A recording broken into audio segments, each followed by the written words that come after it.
அல்லாஹ்வுடைய வேதமான திருக்குர்ஆன் இந்த பிரபஞ்சத்தினுடைய எல்லா துகள்களிலும் படிந்து கிடக்கிறது. குர்ஆனுடைய ஒளியும் பட்டு தெரிக்காத படைப்பினங்களே இந்த பிரபஞ்சத்தில் இல்லை என்று சொல்லுகிற அளவுக்கு அதனுடைய வெளிச்சம், அதனுடைய நூர் அல்லாஹ்வுடைய எல்லா படைப்புகளையும் சூழ்ந்திருக்கிறது.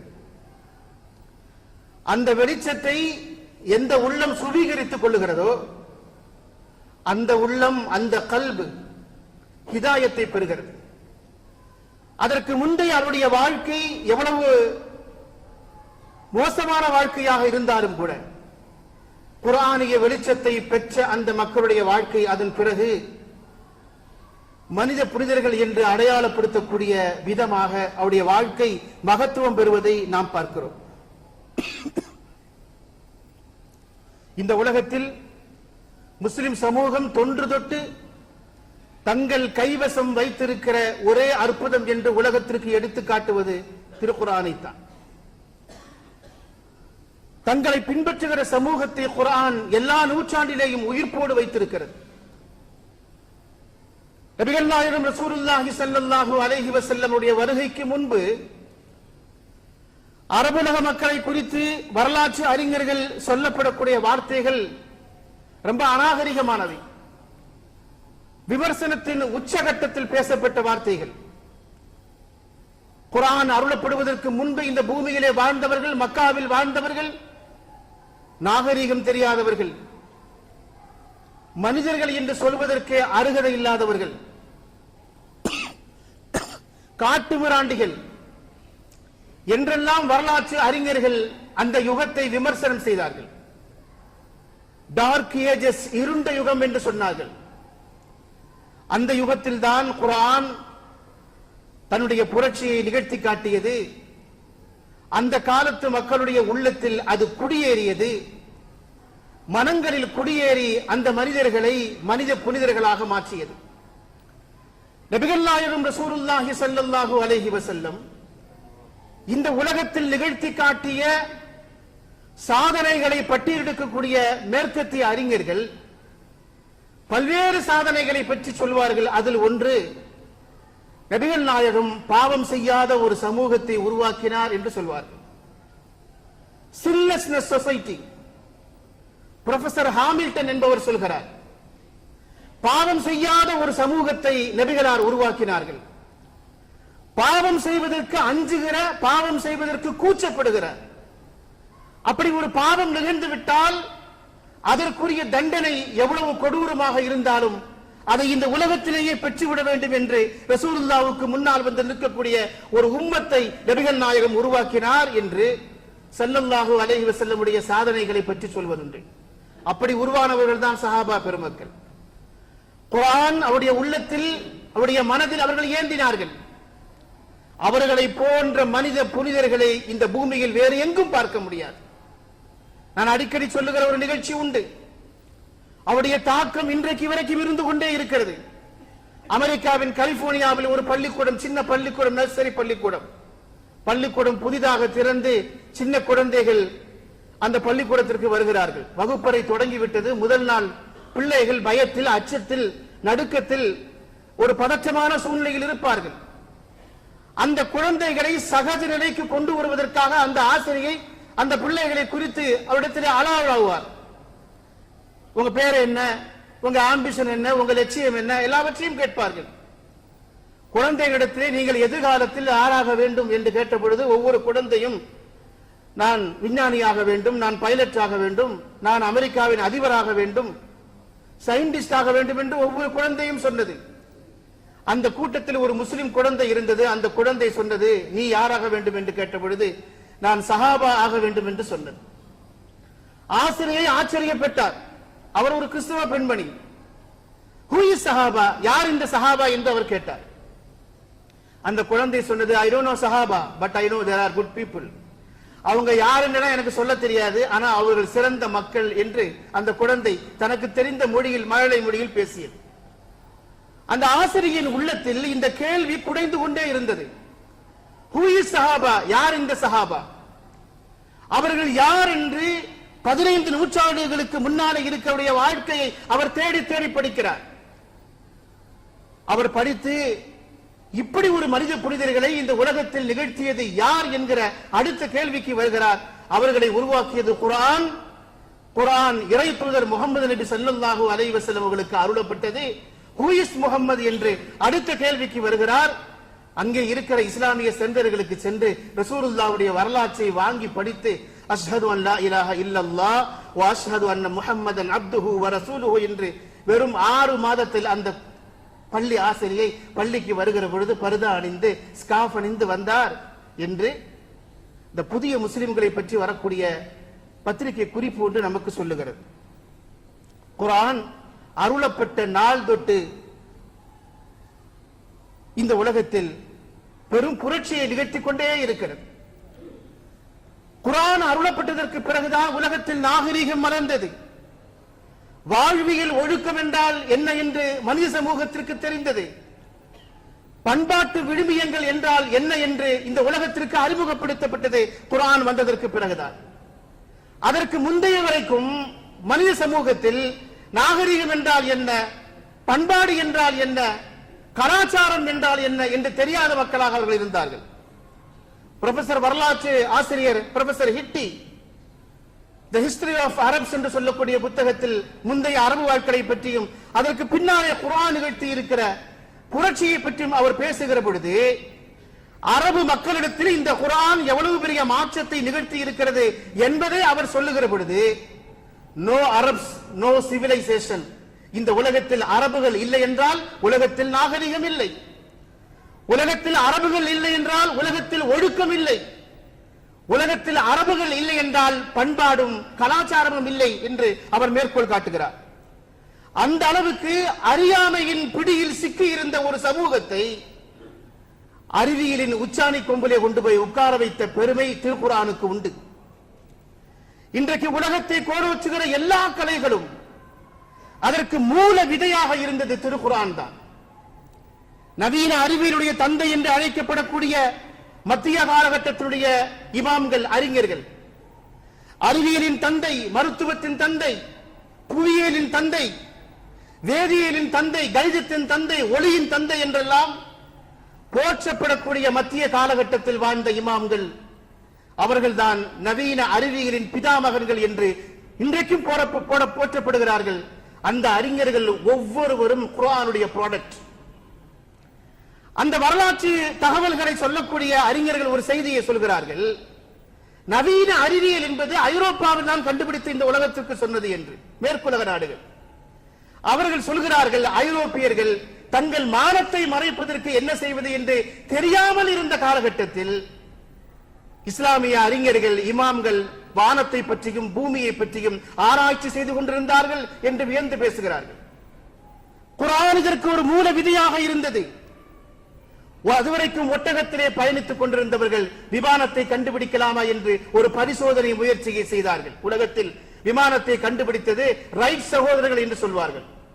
அபுல் காசிம் அப்பாஸ் இப்னு ஃபிர்னாஸ் என்று சொல்லக்கூடிய ஒரு இமாம் தான் முதலாக பிளைட் பறக்க விடலாமா என்று ஒரு முயற்சியை மேற்கொள்கிறார். the first flight experiment in history, வரலாற்றில் முதலாக பிளைட்டை பறக்க விடுவதற்கு, விமானத்தை பறக்க விடுவதற்கான ஒரு சோதனை முயற்சியை மேற்கொண்டவர் அபுல் காசிம் அப்பாஸ் இப்னு ஃபிர்னாஸ். வெட்ட வெளியாக இருக்கக்கூடிய பாலைவனத்தில் ஒட்டகத்தில் பயணம் செய்து திசை தெரியாமல் பயணித்துக் கொண்டிருந்த அரபுகள் தான் இன்றைக்கு கடலுக்கு அடியிலே நகரங்களை கட்டமைத்து இந்த உலகத்தை தங்கள் பக்கம் கவனித்துக் கொண்டிருக்கிறார்கள், ஈர்த்துக் கொண்டிருக்கிறார்கள். இது எல்லாவற்றுக்கும் மூல காரணமாக இருந்தது குர்ஆனும் குர்ஆனுடைய வசனங்களும் தான். இன்னமா யக்ஷல்லாஹ மின் இபாதிஹி அல் உலமா, அல்லாஹ்வுக்கு பயப்படக்கூடியவர்கள் அல்லாஹ்வுடைய படைப்பினங்களை ஆய்வு செய்து அல்லாஹ்வுடைய சக்தியை, வல்லமையை புரிந்து கொள்ளக்கூடிய உலமாக்கள் தான் என்று சொல்லக்கூடிய அந்த வாசகம் இருக்கு பாருங்கள். அதுதான் இந்த இமாம்களுக்கு தூண்டுகோலாக இருந்தது என்று வரலாற்று அறிஞர்கள் சொல்வார்கள். ஹஜ்ரத் ஆயிஷா சித்திகா ரலியல்லாஹு இடத்தில் ஹஜ்ரத் அத்தா இப்னு ரபாஹ் ரலியல்லாஹு தஆலா ஒரு முறை வந்து கேட்டார்கள், ரசூலுல்லாஹ்வுடைய வாழ்க்கையில உங்களை ரொம்ப மறக்க முடியாத நெகிழ வைத்த சம்பவம் எது என்று. ஆயிஷா சித்திகா ரலியல்லாஹு தஆலா சொல்லக்கூடிய செய்தி நமக்கு தெரியும். ஒரு நாள் இரவு நேரத்தில் பெருமானார் ஸல்லல்லாஹு அலைஹி வஸல்லம் வழக்கம் போல தஹஜ்ஜத் தொழுதார்கள். அல்லாஹ்விடத்தில் மன்றாடி துஆ செய்தார்கள். அவருடைய கண்களில் இருந்து கண்ணீர் தாரை தாரையாக வந்தது. தாடி ரோமங்கள் எல்லாம் நனைந்து கீழே சொட்டு சொட்டாக வழிகிற அளவுக்கு முஹம்மது ஸல்லல்லாஹு அலைஹி வஸல்லம் அவர்கள் அல்லாஹ்வை இபாதத் செய்தார்கள். பிலால் வந்த பொழுது பிலால் இடத்திலே பாங்கு சொல்வதற்காக, சுபுவுக்கான பாங்கு சொல்வதற்காக பிலால் ரலியல்லாஹு வந்தபோது ரசூலுல்லாஹ்வுடைய அந்த கோலத்தை பார்த்து ஆச்சரியப்பட்டார்கள். ஏன் இப்படி நீங்கள் அழுகிறீர்கள் என்று கேட்ட பொழுது, அஃபலா அன் நகூன அப்தன் ஷகூரா, நான் நன்றியுள்ள அடியானாக இருக்கக்கூடாதா? அல்லாஹ்வுடைய புறத்திலே இருந்து ஒரு வசனம் வந்திருக்கிறது. இன்ன ஃபீ ஹல்கிஸ் ஸமாவாதி வல் அர்த் வக்திலாஃபில் லைலி வன் நஹார் என்று சொல்லக்கூடிய அந்த ஆயத்தை ஓதிவிட்டு பெருமானார் ஸல்லல்லாஹு அலைஹி வஸல்லம் அவர்கள் வீட்டை விட்டு வேகமாக வெளியிலே வந்து வானத்தை பார்த்து, ரப்பனா மா ஹலக்த ஹாதா பாத்திலா சுப்ஹானக ஃபகினா அஸாபன் நார், இறைவா நீ இது எதையும் வீணாக படைக்கவில்லை, இது எதையும் நீ வீணாக படைக்கவில்லை என்ற பெருமானாருடைய அந்த வார்த்தை பிறகு எதற்காக படைத்திருக்கிறான் என்கிற சிந்தனையின் பக்கம் இமாம்களை, அறிஞர்களை கொஞ்சம் கொஞ்சமாக நகர்த்தியது. அறிவியல் உலகம் வியக்கிற எல்லா கலைகளையும் இமாம்கள், மத்திய காலகட்டத்தில் வாழ்ந்த இமாம்கள் உருவாக்கினார்கள். வரலாற்றில் சஹாபாக்களுக்கும் மற்றவர்களுக்கும் தூண்டுதலாக அமைந்த பல்வேறு வசனங்களை சொல்வார்கள். அதுல ஒரு வசனம், பெருமானார் ஸல்லல்லாஹு அலைஹி வஸல்லம் அவர்கள் அவருடைய மகனார் வஃபாத்தான சமயத்தில் சூரிய கிரகணம் ஏற்பட்டது. அப்படி சூரிய கிரகணம் ஏற்பட்ட பொழுது மக்காவாசிகள் என்ன பேசிக் கொண்டார்கள்? முஹம்மது ஸல்லல்லாஹு அலைஹி வஸல்லம் மகனார் மரணித்த காரணத்தினால் சூரிய கிரகணம் ஏற்பட்டு விட்டது என்று இரண்டுக்கும் முடிச்சு போட்டார்கள். மற்ற தலைவர்களாக இருந்தால் இதை ஒரு பெருமையாக தங்கள் வரலாற்றில் வரவு வைத்துக் கொண்டிருப்பார்கள். முஹம்மது ஸல்லல்லாஹு அலைஹி வஸல்லம் அவர்கள் உடனேயே மக்களை திரட்டி அவர்களுக்கு சொன்னார்கள், இன்ன ஷம்ஸ வல் கமர ஆயத்தானி மின் ஆயாத்தில்லாஹ், சூரியனும் சந்திரனும் அல்லாஹ்வுடைய அத்தாட்சி, அது யாருடைய மரணத்திற்காகவும் கிரகணங்கள் ஏற்படுவதில்லை என்று மக்களுடைய மூட நம்பிக்கைக்கு முற்றுப்புள்ளி வைத்து சூரியனை பற்றியும் சந்திரனை பற்றியும் அன்றைக்கு இருந்த தலைமுறை யோசிக்க வேண்டும், ஆராய்ச்சி செய்ய வேண்டும் என்பதற்காக அந்த அறிவியலின் வாசலை திறந்து விட்டவர்கள் நபிகள் நாயகம் ரசூலுல்லாஹி ஸல்லல்லாஹு அலைஹி வஸல்லம். இப்படி நாம் குர்ஆனுடைய பெருமைகளை சொல்லிக் கொண்டே போகலாம். குர்ஆனுக்கு இருக்கக்கூடிய பல்வேறு சிறப்புகள்ல ஒன்று என்ன அப்படின்னா, அது அருளப்பட்ட காலம் தொட்டு இன்றைக்கும் ஓதப்பட்டுக் கொண்டே இருக்கிறது. அது அருளப்பட்டிருக்கக்கூடிய காலம் தொட்டு இன்றைக்கு வரைக்கும் குர்ஆன் 15 நூற்றாண்டுகளாக ஓதப்பட்டுக் கொண்டே இருக்கிறது, ஓய்வே இல்லை. பள்ளிவாசல்களில், பயணங்களில், இல்லங்களில், உள்ளங்களில் குர்ஆன் மனப்பாடமாக பார்த்து ஓதப்பட்டுக் கொண்டே இருக்கிறது. உலகத்தில் இருக்கக்கூடிய லட்சக்கணக்கான பள்ளிவாசல்களில் திருக்குர்ஆனை தங்கள் உள்ளத்தில் சுமந்திருக்கக்கூடிய, இதயத்தில் ஏந்தி இருக்கக்கூடிய ஹாஃபிதுகள் திருக்குர்ஆனை உயிர்ப்பித்துக் கொண்டே இருக்கிறார்கள். நமக்கு ஓதும் பாக்கியம் தான் கிடைக்கவில்லை என்றாலும் கூட அதை கேட்கிற நசீபை அல்லாஹ் நமக்கு தந்தருள் பாலிப்பானாக. அதை கேட்கிற பொழுதும் ஓதுகிற பொழுதும் தான் குர்ஆனை நாம் ஹயாத்தோடு வைத்திருக்கிறோம். பெருமானார் ஸல்லல்லாஹு அலைஹி வஸல்லம் அவர்களுக்கு அல்லாஹ் அருளி இருக்கக்கூடிய, ஹயாத்தாக இருக்கக்கூடிய, உயிரோடு இருக்கக்கூடிய ஒரு முஜிசாவுக்கு நாம் துணை நிற்கிறோம் என்ற அர்த்தம். அந்த குர்ஆன் இன்றைக்கும் ஓதப்பட்டுக் கொண்டே இருக்கிறது. சுமார் உலகம் முழுக்க 3.6 மில்லியன் ஹாஃபிதுகள் திருக்குர்ஆனை ஓதிக்கொண்டிருக்கிறார்கள் என்று ஒரு புள்ளிவிவரம் சொல்லுகிறது. எவ்வளவு பெரிய பாக்கியம் பாருங்க. உலகத்தில் வேறு எந்த வேதத்துக்கும் இந்த சிறப்பு இல்லை. அதை உள்ளத்தில் ஏந்தியவர்கள், இதயத்தில் ஏந்தியவர்கள் அதை ஓதிக்கொண்டே இருக்கிறார்கள். வீடுகளில், பயணங்களில், விமானங்களில், ரயில் நிலையங்களில், எல்லா இடத்திலும் குர்ஆன் ஓதப்பட்டுக் கொண்டே இருக்கிறது. குர்ஆன் ஒரு வாழும் அற்புதம். வாழும் அற்புதம் மட்டுமல்ல, அது வாழ வைக்கும் அற்புதம். அது வாழ வைக்கும் அற்புதம். முந்தைய தலைமுறைகளை வாழ வைத்திருக்கிறது, இடைப்பட்ட தலைமுறைகளை வாழ வைத்திருக்கிறது. எதிர்காலத்தில் எல்லா தலைமுறைகளையும் குர்ஆன் வாழ வைத்துக் கொண்டே இருக்கும். குர்ஆன் நுழைய முடியாது என்று சொன்ன இடத்திலும் கூட குர்ஆன் உள்ளே எளிதாக நுழைந்து போய்விடும். இன்றைக்கு மத்திய கிழக்காசியாவில் என்ன நடக்கிறது? நான் அரசியல் பேசவில்லை. கடந்த 1 மாதங்களுக்கு மேலாக அந்த நகரங்களை சுற்றி இருக்கிற கடற்கரைகளில் விமானம் தாங்கி கப்பல்களை கொண்டு வந்து நிறுத்தி மத்திய கிழக்கு நாடுகள் ஒட்டுமொத்தமாக தங்களுக்கு அடிமையாக சாஸ்தாங்கம் செய்ய வேண்டும் என்பதற்காக வல்லரசு நாடு மிரட்டிக் கொண்டே இருக்கிறது. ஒவ்வொரு கப்பலை குறித்தும் வியந்து பேசுகிறார்கள். எத்தனை கோடி மதிப்பு, எத்தனை டாலர் மதிப்பு என்று. விலை மதிக்க முடியாத கப்பல்களை கொண்டு வந்து கடற்கரையில் நிப்பாட்டி அந்த நாடுகளையும் அந்த நாட்டு மன்னர்களையும் மிரட்டிக் கொண்டே இருக்கிறார்கள். நம்மிடத்திலே என்ன இருக்கிறது? ஆயுதம் இருக்கிறதா? எந்த ஆயுதமும் இல்லை நம்மிடத்திலே. எவன் படையெடுத்து சென்று அங்கே யுத்தம் நடத்துகிறானோ அவனுடைய நகரத்தில், நியூயார்க் நகரத்தினுடைய சிட்டியில டைம்ஸ் ஸ்கொயர் என்று சொல்லக்கூடிய 2.5 லட்சம் மக்கள் ஒரு நாளைக்கு நடந்து செல்லக்கூடிய பாதையில் தராவீஹ் தொழுகை மிகச் சிறப்பாக நடந்து கொண்டிருப்பதை நீங்கள் சோசியல் மீடியாவில் பார்த்திருப்பீர்கள். குர்ஆனை ஓதப்பட்டுக் கொண்டே இருக்கிறது, ஹாஃபிதுகள் ஓதிக்கொண்டே இருக்கிறார்கள்.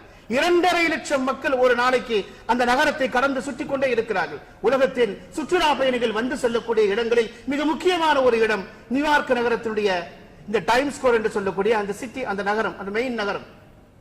நடுமத்தியில ஒரு ஓரத்தில் என்ன அழகான கிராத்தை நம்முடைய ஹாஃபிதுகள் ஓதி கொண்டிருக்கிறார்கள். அதை கேட்டுக் கொண்டிருக்கிற மக்கள் நிகழ்ச்சி முடிந்ததற்கு பிறகு கலிமா சொல்லக்கூடிய காட்சிகளையும் நாம் பார்த்துக் கொண்டே இருக்கிறோம்.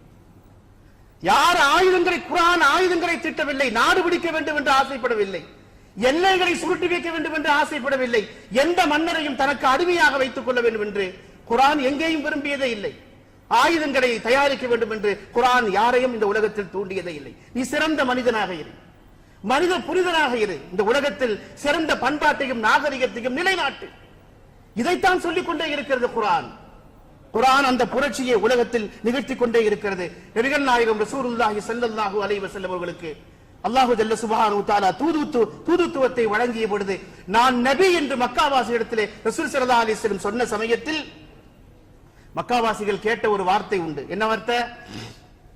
நீங்க நபினா அதை நிரூபிக்கிற மாதிரி ஒரு காரியத்தை செய்யுங்க, சஃபாவையும் மருவாவையும் நீங்கள் தங்கமாக மாற்றி தாருங்கள் என்று சொன்னார்.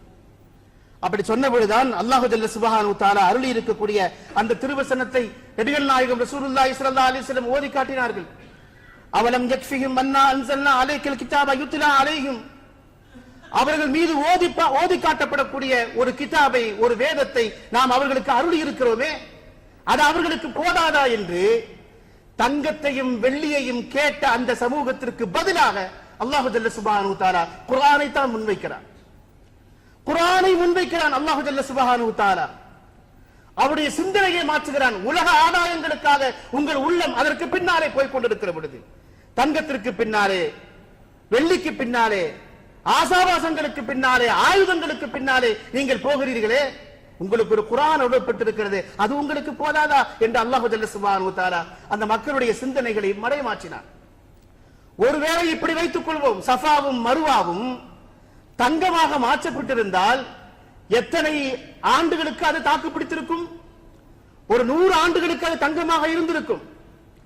அதன் பிறகு அவர்களே அதை சுரண்டி காலி செய்திருப்பார்கள். அல்லது எங்கள் குலத்துக்குத்தான் சஃபா சொந்தம், எங்களுக்கு குலத்துக்குத்தான் மருவா சொந்தம் என்று அவர்கள் சொந்தம் கொண்டாடி இருப்பார்கள். அதுதான் நிகழ்ந்திருக்கும்.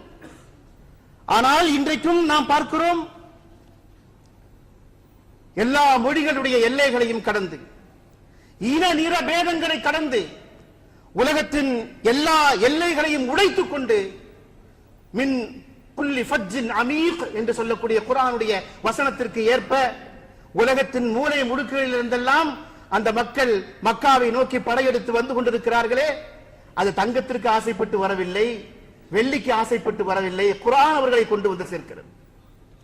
எங்கோ ஒரு மூலையில் உலகத்தில் திருக்குர்ஆனுடைய வசனத்தை ஓத கேட்டு அதை நம்பி அதில் பரவசமாகி, எப்படியாவது அது அருளப்பட்டிருக்கிற மண்ணுக்கு செல்ல வேண்டும், அந்த அருளை நாமும் சுமக்க வேண்டும் என்பதற்காக உலகத்தின் மூலை முடுக்குகள் இருந்தெல்லாம் மக்கள் வந்து கொண்டே இருக்கிறார்கள். இந்த புரட்சியை உலகத்தில் நிகழ்த்தி காட்டியது குர்ஆன். அதில் ஒரு வாசகம் வரும், யுத்லா அலைஹிம், அவர்கள் மீது ஓதி காட்டப்படக்கூடிய என்று ஒரு வார்த்தை வரும். குர்ஆன் இன்றைக்கும் ஓதப்பட்டுக் கொண்டே இருக்கிறது. ஏனென்றால் தௌராத் ஓதப்படுவதில்லை, அது இறங்கிய மொழிகள் இன்றைக்கும் இல்லை. பைபிள் ஓதி காட்டப்படுவதில்லை, அது அருளப்பட்ட மொழியில் இன்றைக்குமே இல்லை. குர்ஆன் இன்றைக்கும் உயிரோடு இருக்கிறது, உயிர்ப்போடு இருக்கிறது என்று சொன்னால் அதற்கு என்ன காரணம்? அதனுடைய திலாவத்து தான் காரணம். குர்ஆன் உயிரோடு இருப்பதற்கு திலாவத்து தான் காரணம். நாம் திருக்குர்ஆனுடைய குல் ஹுவல்லாஹு அஹத், அல்ஹம்துலில்லாஹ், அலம் தர கைஃப இன்னா அன்ஸல்னா என்று ஒரு சூராவை நாம், ஒரு சூராவுடைய ஒரு வார்த்தையை நாம் ஓதுகிறோம் என்றால், பெருமானாருக்கு அருளப்பட்ட குர்ஆன் என்று சொல்லக்கூடிய அந்த முஅஜிஸாவை ஹயாத்தாக்குவதற்கு நாம் துணை நிற்கிறோம் என்று அர்த்தம். எனவே நம்முடைய உள்ளத்தில் குர்ஆனை மனப்பாடம் செய்ய வேண்டும், சூறாக்களை கற்றுக்கொள்ள வேண்டும். 30-40 வருஷமா நான் தொடரங்க, எனக்கு தெரிஞ்சது குர்ஆன்ல 2 சூரா தான் சொன்னா அது என்ன நியாயம்? அது ஒவ்வொரு ரமதான் வருகிற பொழுதும் எனக்கு 5 சூரா தான் தெரியும், இந்த ரமதான் ஒரு 10 சூறாவது நான் மனப்பாடம் செய்துவிட வேண்டும் என்று உறுதிமொழி எடுங்கள். இது கூட தெரியாத தலைமுறையாக நம்முடைய தலைமுறை இருந்து கொண்டிருப்பதை நாம் பார்த்து கொண்டே இருக்கிறோம்.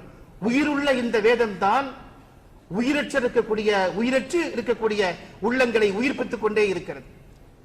ஹஜ்ரத் உமர் இப்னு கத்தாப் ரலியல்லாஹு தஆலாவுடைய வாழ்க்கையில் நிகழ்ந்த ஒரு மகத்தான மாற்றம் நமக்கு தெரியும். உருவிய வாளோடு 100 ஒட்டகங்களுக்கு ஆசைப்பட்டு மக்காவின் தெருக்களை கதிகலங்க செய்து கொண்டு புறப்பட்டு போனார்கள் உமர் இப்னு கத்தாப் ரலியல்லாஹு தஆலா அவர்கள். உமர் ரலியல்லாஹுடைய கையிலே இருந்த அந்த மின்னும் வாளை பறித்து கீழே போட்டது குர்ஆனுடைய வசனங்கள். உமர் ரலியல்லாஹு அவருக்கு முன்பே அவருடைய வீட்டுக்கு உள்ளே குர்ஆன் நுழைந்து விட்டது. இதுதானே வரலாறு. அவருடைய சகோதரி பாத்திமாவுடைய இல்லத்தில் அல்ல உள்ளத்தில் குர்ஆன் இருந்தது. குர்ஆனை அவர்களும் ஓத வேண்டும் என்று ஆசைப்பட்டார்கள், ஓதினார்கள். அதன் பிறகு பெருமானார் ஸல்லல்லாஹு அலைஹி வஸல்லம் அவர்களை சந்திப்பதற்காக சென்றார்கள். உமர் ரலியல்லாஹுடைய வருகை இஸ்லாத்தை ஏற்றுக்கொள்ளும் வருகையாக இருந்தது. சஹாபாக்கள் அந்த நிகழ்ச்சியில் ஒட்டுமொத்தமாக தக்பீர் சொன்னார்கள். அவர்கள் சொன்ன தக்பீர் விண்ணுலகம் வரைக்கும் கேட்டது என்று மலக்குமார்கள் ஓடி வந்து ரசூலுல்லாஹ்விடத்திலே சொன்ன செய்திகளை நாம் பார்க்கிறோமே. குர்ஆனுடைய ஒற்றை வசனம் ஒரு மனிதன் கொலைகாரன் என்று வரலாறு முழுக்க பழியை சுமக்கும் நிலையிலே இருந்து அவரை மனித புனிதராக மாற்றியது. உமர் ரலியல்லாஹுடைய ஆட்சியில் தான் 22.5 லட்சம் பரப்பளவுக்கு இஸ்லாம் வெற்றி கொடி வாட்டி பரவியது. மதீனாவில் தொடங்கி ஹிஜாஸ் முழுக்க ஆதிக்கம் செலுத்தி அங்கே இருந்து ஈரானிலே இருந்து ஆப்கானிஸ்தான் என்று தொடங்கி இந்தியாவின் ஜார்க்கண்ட் வரைக்கும் உமர் ரலியல்லாஹுடைய ஆட்சி காலத்தில் இஸ்லாம் பரவியது என்று வரலாறு எழுதி வைத்திருக்கிறார்கள். முகலாய மன்னர்கள் சும்மா ஒன்றும் இந்த நாட்டுக்குள் வந்து விடவில்லை. அவங்க ரூட் போட்டு கொடுத்து அந்த ரூட்ல வந்திருக்கிறாங்க. அந்த ரூட்டில் தான் வந்திருக்கிறார்கள். உமர் ரலியல்லாஹு தஆலாவுடைய வாழ்க்கையை குறித்து அவர்களே சொல்கிறார்கள், ஆடு மேய்ப்பதற்கு கூட லாயிக் இல்லாதவன் என்று எங்க வாப்பா என்ன அடிக்கடி சொல்லுவாங்க என்று சொல்லப்பட்ட ஒரு பிள்ளையின் வாழ்க்கை குர்ஆனுடைய வசனங்கள் எப்படி தலைகீழாக மாற்றுகிறது என்று பாருங்கள். அதனுடைய பயணம் இன்றைக்கும் தொடர்ந்து கொண்டே இருக்கிறது. குர்ஆனுடைய அந்த பயணம் முற்று பெறவில்லை. அன்றைக்கு தொடங்கி இருக்கக்கூடிய அந்த பயணம் உமர் ரலியல்லாஹுடைய உள்ளத்தை மாற்றியது. உமர் ரலியல்லாஹுடைய உள்ளத்தை மாற்றியதை போல அபூதருல் கிஃபாரி ரலியல்லாஹுடைய உள்ளத்தை மாற்றியது. ஃபுதைல் இப்னு இயாத் ரலியல்லாஹுடைய உள்ளத்தை மாற்றியது. அந்த வரலாறு ரொம்ப நீளமான வரலாறு. அதை சொல்வதற்கான கால அவகாசம் இல்லை. அங்கே தொடங்கிய அந்த பயணம் 100 ஆண்டுகளுக்கு பின்பு நியூயார்க் நகரத்தினுடைய சிட்டியினுடைய மேயராக பொறுப்பேற்ற மம்தானி குர்ஆன் மீது சத்தியம் செய்து எந்த நகரத்துக்குள் குர்ஆன் நுழையக்கூடாது என்று கங்கணம் கட்டி காத்துக் கொண்டிருந்தார்களோ அந்த நகரத்திற்குள்ளே குர்ஆன் உள்ளே நுழைந்தது. இந்த உலகத்தில் மூமின்கள் தங்களுடைய கைவசம் வைத்திருக்கக்கூடிய உலகத்திற்கு எடுத்து காட்டுகிற ஒரு அற்புதம் என்று சொன்னால் அது குர்ஆன் தான். இன்றைக்கும் அவருடைய வெளிச்சம் படாத திசை இல்லவே இல்லை. லண்டன் நகரத்தில் குர்ஆனை ஓதிக்கொண்டு மக்கள் தெருக்களில் தராவீஹ் தொழுது கொண்டே இருக்கிறார்கள். ஜெர்மன் நகரத்தில் பிப்ரவரி மாதமே ரமதான் தொடங்குவதற்கு தொடக்கத்திலேயே அந்த நகரத்தை முழுவதுமாக அலங்காரம் செய்து விட்டார்கள். அங்கே இருக்கக்கூடிய ஒரு புகழ்பெற்ற நாத்திகர் நம்முடைய ட்விட்டர் பக்கத்தில் குறிச்சாரே, நான் ஒரு நாத்திகன் தான், எனக்கு பயமாக இருக்கிறது, ஜெர்மன் எதிர்காலத்தில் இஸ்லாமிய நாடாக மாறிவிடுமோ என்று எனக்கு பயமாக இருக்கிறது என்று சொன்னார். ஜெர்மன் நகரத்தினுடைய ஒரு நாத்திக நாடு என்று அறியப்படக்கூடிய ஜெர்மன் நகரத்தினுடைய தெருவீதி எங்கும் மக்கள் தராவீஹ் தொழுகையிலே குர்ஆனை ஓதிக்கொண்டே இருக்கிறார்கள். எல்லா இடத்திலேயும் இந்த காட்சிகளை நாம் பார்த்துக் கொண்டே இருக்க முடியும். எல்லா இடத்திலேயும் ரீட் குர்ஆன் வித் டிரான்ஸ்லேஷன் என்கிற வண்ண விளக்குகளால் அலங்கரிக்கப்பட்ட விளம்பர பலகைகள் எல்லா இடத்திலேயும் வைக்கப்பட்டுக் கொண்டே இருக்கிறது. குர்ஆனுடைய அந்த ஓட்டம் நடந்து கொண்டே இருக்கிறது. பெருமக்களே, அப்படி குர்ஆனுடைய வளர்ச்சி என்பதும் அதனுடைய புரட்சி என்பதும் அதனுடைய பயணம் என்பதும் அது ஓதிக்காட்டு உலகத்தில் நிகழ்த்தக்கூடிய சாதனை என்பதும் அவருடைய பட்டியல் ரொம்ப நீளமானது. உலகத்தின் எத்தனை எத்தனை பெரும் பெரும் ஜாம்பவான்கள், அறிவியலாளர்கள், அறிவுஜீவிகள், சிந்தனையாளர்கள், பேராசிரியர்கள், மிக நீளமான ஒரு பட்டியல் எடுத்து பார்த்தோம் என்று சொன்னால் அவருடைய உள்ளத்தில் குர்ஆனுடைய ஒரே ஒரு சின்ன வசனத்தை ஏந்தினார்கள், இஸ்லாத்தை தழுவினார்கள். அவர்களுக்கு ஹிதாயத்து கிடைத்தது. அந்த ஒளிப்பட்டவுடன் அந்த ஹிதாயத்து கிடைத்து விடுகிறது. தாங்கள் நம்புகிற வேதம் சிறந்ததா குர்ஆன் சிறந்ததா என்று ஒப்பிட்டு பார்ப்பதற்காக, எழுதுவதற்காக, அறிக்கைகளை தயாரிப்பதற்காக பேனாவும் பேப்பருமாக உட்கார்ந்திருந்த அறிஞர்கள் எல்லோரும் குர்ஆனுடைய வசனங்களில் சொக்கி போய் பேனாவை மூடி வைத்து விட்டு அஷ்ஹது அல்லா இலாஹ இல்லல்லாஹ் வ அஷ்ஹது அன்ன முஹம்மதன் அப்துஹு வ ரசூலுஹு என்று திருக்கலிமாவை சொன்ன வரலாற்றை நாம் இன்றைக்கும் பார்த்துக் கொண்டே இருக்கிறோம். ஜெர்மன் நாட்டினுடைய உலக புகழ்பெற்ற பேராசிரியராக அறியப்படக்கூடியவர் லியோபோல்டு வைஸ், அவர் முகம்மது அசது என்று ஆனார். அவரை அசதாக மாற்றியது குர்ஆனுடைய ஒற்றை வசனம், அல்ஹாக்கும் முத்தகாசுரு ஹத்தா சுருத்துமுல் மகாபிர் என்று சொல்லக்கூடிய ஒரு சின்ன துண்டு வசனம். அவர் முகம்மது அசதாக ஆனார். மேற்குலகத்தில் இஸ்லாம் பரவுவதற்கும் குர்ஆனை புரிந்து கொள்வதற்கும் மிகச்சிறந்த உந்து சக்தியாக முகம்மது அசது மாறினார். தன்னுடைய வாழ்க்கையில் 40 புத்தகங்களை எழுதினார். உலக புகழ் பெற்றது ரோட் டு மக்கா என்று சொல்லக்கூடிய புத்தகத்தை எழுதியவர் முகம்மது அசது. கேட் ஸ்டீவன்ஸ் என்று சொல்லக்கூடிய யூசுப் இஸ்லாம், திருக்குர்ஆனுடைய ஒற்றை வசனம் அவருடைய மனதை மாற்றியது. எல்லாம் மிக நீண்ட வரலாறுடைய அனுபவத்தை புத்தகமாக தொகுத்து வெளியிட்டிருக்கிறார்கள், சொல்வதற்கான கால அவகாசம் இல்லை. அல்ஹம்துலில்லாஹி ரப்பில் ஆலமீன் என்று சொல்லக்கூடிய ஒற்றை வசனம் அவருடைய உள்ளத்தை மாற்றியது. கேட் ஸ்டீவன்ஸாக பாப் சிங்கராக அறியப்பட்டவர் பின்னாளில் யூசுப் இஸ்லாமாக இந்த உலகத்தில் கோலச்சு கொண்டே இருக்கிறார். காஷியஸ் கிளே என்று சொல்லக்கூடிய உலகத்தின் மிகச்சிறந்த குத்துச்சண்டை வீரர், தி கிரேட்டஸ்ட் முகமது அலியாக மாறியதற்கு குர்ஆனுடைய வசனங்கள் தான் காரணம். நம்முடைய தமிழகத்தை பொறுத்தவரையிலும் இது மாதிரி நிரம்ப வரலாறுகள் இருக்கிறது. நமக்கெல்லாம் தெரியும், நீரோட்டம் அடியார் என்று ஒருவர் இருந்தார். அந்த அடியார் அரசியலிலும் இலக்கியத்திலும் கோலோச்சு கொண்டிருந்தார். மிகச்சிறந்த ஒரு சொற்பொழிவாளராக அறியப்பட்டவர் நீரோட்டம் அடியார்.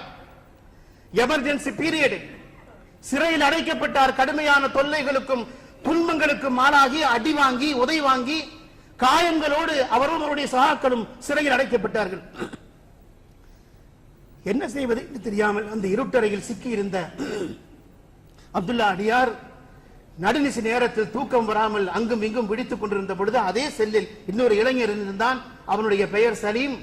அவன் ஒரு குர்ஆனை படித்து பார்த்துக் கொண்டிருந்தான், தர்ஜுமாவை படித்துக் கொண்டிருந்தான். அவனிடத்தில் இவர் கேட்டார், அதை நான் படிக்கலாமா? தாராளமாக படிங்கள் என்ற இடத்திலே கொடுத்த பொழுது அவர் குர்ஆனை வாங்கி திறந்தவுடன் பார்த்த முதல் வசனம், ஃபலா தக்ஷௌஹும் பக்ஷௌனி, அவர்களுக்கு நீங்கள் பயப்படக்கூடாது, எனக்கு பயப்படுங்கள் என்று சொல்லக்கூடிய அந்த வசனம் கண்களில் பட்டது. அவருடைய உள்ளத்தில் குர்ஆனுடைய ஒற்றை வசனம் உள்ளே ஏறியதற்கு பிறகு, சிறையில இருந்து வெளியே வந்ததற்கு பிறகு, அதுவரைக்கும் அரசியலிலும் இலக்கியத்திலும் கோலோச்சி இருந்த நீரோட்டம் அடியார் அப்துல்லா அடியார் என்று மாறினார். நான் காதலிக்கும் இஸ்லாம் என்ற ஒரு புத்தகத்தை எழுதினார். நமக்கு தெரியும், உலகத்தின் 22 மொழிகளில் அது மொழிபெயர்க்கப்பட்டது. அன்றைக்கு இருந்த பாகிஸ்தான் அதிபர் ஜியாவுல் ஹக் அந்த புத்தகத்தை உருதுவிலே படித்துவிட்டு அவரை அங்கே அழைத்து பாராட்டினார். எல்லை கடந்து சென்று ஒரு பாராட்டை பெற வேண்டும் என்று சொன்னால் நீரோட்டம் அடியாரை அப்துல்லா அடியாராக மாற்றியது குர்ஆனுடைய ஒரே ஒரு துண்டு வசனம். எங்களுக்கு எல்லாம் தெரியும், வேலூரில் ஓதி கொண்டிருக்கிற பொழுது வடார்காடு மாவட்டத்தினுடைய எல்லா தெருக்கள் எங்கு பார்த்தாலும் கடவுள் மறுப்பு கொள்கை பிரச்சாரம் நடக்கும். ரொம்ப அற்புதமாக ஒருவர் பேசுவார். பேச்ச கேட்டுக்கிட்டே இருக்கலாம். சென்னை தமிழ்ல, வடார்காடு தமிழ்ல பேசிக்கிட்டே இருப்பார். நக்கலும் நையாண்டியும் கேலியும் கிண்டலும் கலந்து இறை மறுப்பை பற்றி வலியுறுத்தி பேசிக்கொண்டே இருப்பார். அவர் பின்னாளில் இஸ்லாத்திற்கு வந்தார். பெரியாதாசன் என்று சொல்லக்கூடிய அப்துல்லா அடியார். என்ன காரணம்? திருக்குர்ஆனுடைய ஒரே ஒரு வசனம், திருக்குர்ஆனுடைய ஒரே ஒரு வசனம் அவரை மாற்றியது. இப்படி நாம் நிறைய சொல்லிக் கொண்டே போகலாம். நமக்கெல்லாம் தெரிந்த யுவன் சங்கர் ராஜா முகமது காலிக்காக அப்துல் காலிக்காக மாறினாரே, திருக்குர்ஆனுடைய ஒற்றை வசனம். அவர்களை மாற்றியது குர்ஆனுடைய வசனங்கள் தான். இப்படி நாம் நிறைய செய்திகளை சொல்லிக் கொண்டே போக முடியும். இன்றைக்கு உலகத்தில் மேற்கத்திய நாடுகளை, கிட்டத்தட்ட மேற்கத்திய நாடுகளில் 30 மில்லியன் மக்களை குர்ஆனை எடுத்து பார்க்க வேண்டும் என்று தூண்டியவர்கள் கஸ்ஸாவிலே இருக்கக்கூடிய மக்கள். இவ்வளவு போராட்டங்களுக்கு பின்னாலும், அடிகளுக்கு பின்னாலும், தாக்குதலுக்கு பின்னாலும், வாழ்வாதாரங்களை இழந்ததற்கு பின்னாலும், குடியிருப்புகளை அழிந்ததற்கு பின்னாலும், தன்னந்தனி நபராக ஒரு எல்லையிலே இருந்து மறு எல்லை வரைக்கும் மூட்டை முடிச்சுகளோடு 2.5 வருடங்கள் நடந்து கொண்டே இருந்தார்களே, அந்த மக்களுடைய வாயிலே இருந்து வந்த வார்த்தை ஹஸ்புனல்லாஹு வ நிஅமல் வக்கீல் என்று சொல்லக்கூடிய வார்த்தை தான்.